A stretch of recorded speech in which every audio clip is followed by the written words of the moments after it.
Jadi saya kira perlu diluruskan. Jadi pentingnya kita mengaji, bertemu dengan guru, duduk bertatap muka seperti ini, dan kita bisa pertanyakan nanti, bahkan digali ilmu-ilmu yang sesuai dengan tuntunan yang ada. Begitu sudah. Jadi dalam konteks ini, ilmu-ilmu iman yang kaitannya dengan akidah, kita temukan akidah Ahlussunnah wal Jamaah, dia menjadi penting untuk kita dalam. Makanya keberadaan ulama itu sudah di bumi Allah itu juga termasuk hal yang sangat penting. Ya, keberadaan ulama ya macam-macam ulama. Ada yang di bidang ahli tafsir, di bidang ahli akidah, di bidang ahli faraid, di bidang ahli nahwu, sholat, itu semua ulama. Ya ada juga ulama yang umum, ya toserba, apa toserba? Ya bidang apa saja dia memiliki. Tafsir oke, akidah oke, ya hadis oke. Ada ulama yang dia mengumpuli semua bidang-bidang ilmu-ilmu Allah. Nah keberadaan mereka itu memberikan faedah untuk kita. Makanya saya ambil satu keterangan dalam kitab Ihya, ya, di mana Al-Imam Ghazali, Abu Hamid Al-Ghazali pernah berkata begini tentang keberadaan ulama dan umat dalam bagian dari ulama. Ya. Di dalam bagian dari keberadaan ulama yang seperti ini. Ya. Imam Ghazali dalam kitab ia menyebutkan ad-dinu wal mulku taw'aban. Ad-din ayat al-ulama. Ad-din dimaksud ulama. Agama wal mulku maksudnya di situ ulama dan umara, penguasa. Taw'aban merupakan saudara kembar. Jadi ulama dan umara itu saudara kembar kita, saudara kembar. Ya. Ad-dinu aslun. Sementara agama itu adalah pokok asal. Ulama itu merupakan pokoknya. Wal mulku wasultan harisun. Sementara penguasa atau sultan itu yang jaga keberlangsungan agama. Pamala asnalahu pemahdu.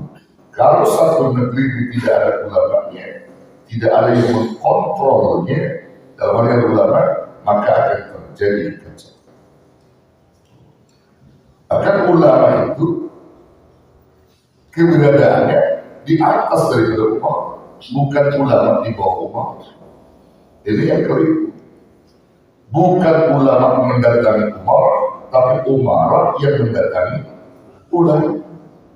Yang bertanya persoalan-persoalan kebangsaan, bagaimana untuk mengurus bangsa ini dalam konsep Qur'annya bagaimana, wahai ulama, untuk menentukan hukum yang sesuai agar ada keadilan antara masyarakat, bagaimana sorotan Quran, bagaimana sorotan hadis.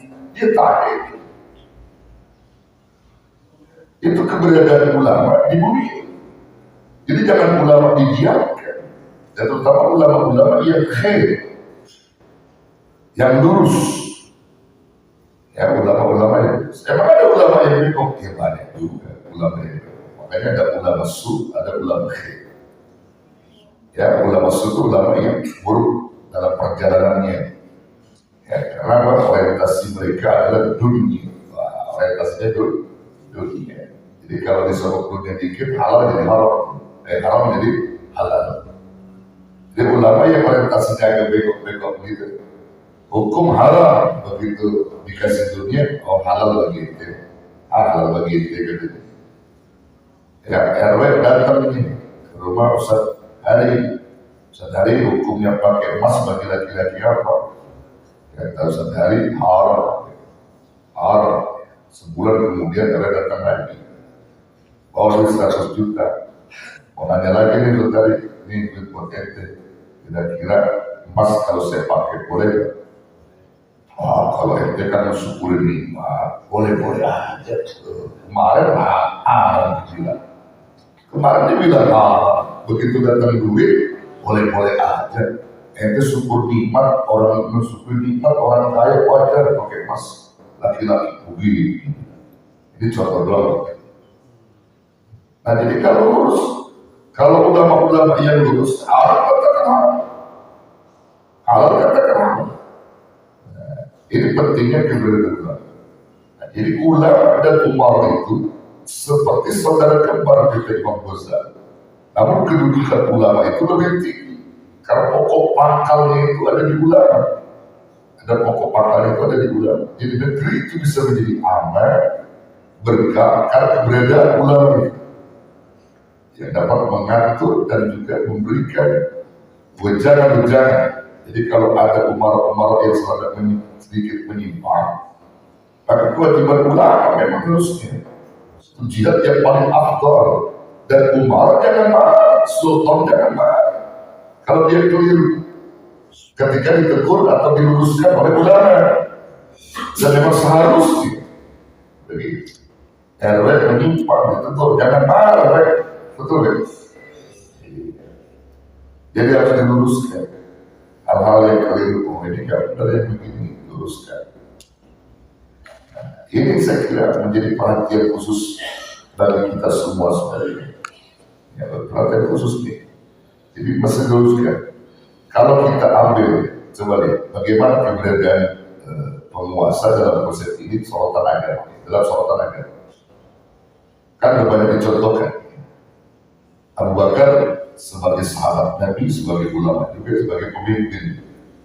Tapi toh beliau menempatkan posisi, walaupun beliau seorang sahabat ketika dia akan menjadi khalifah sepeninggal Nabi, ya beliau diangkat menjadi khalifah. Beliau seorang sahabat, seorang ulama juga, bahasa begitu, orang yang alim. Tapi ketika dia berada dalam posisi umara, dia menempatkan dia sebagai umara dan dia siap ditegur oleh ulama-ulama, oleh masyarakat dalam konteks itu ulama-ulama, sahabat-sahabat yang lebih alim.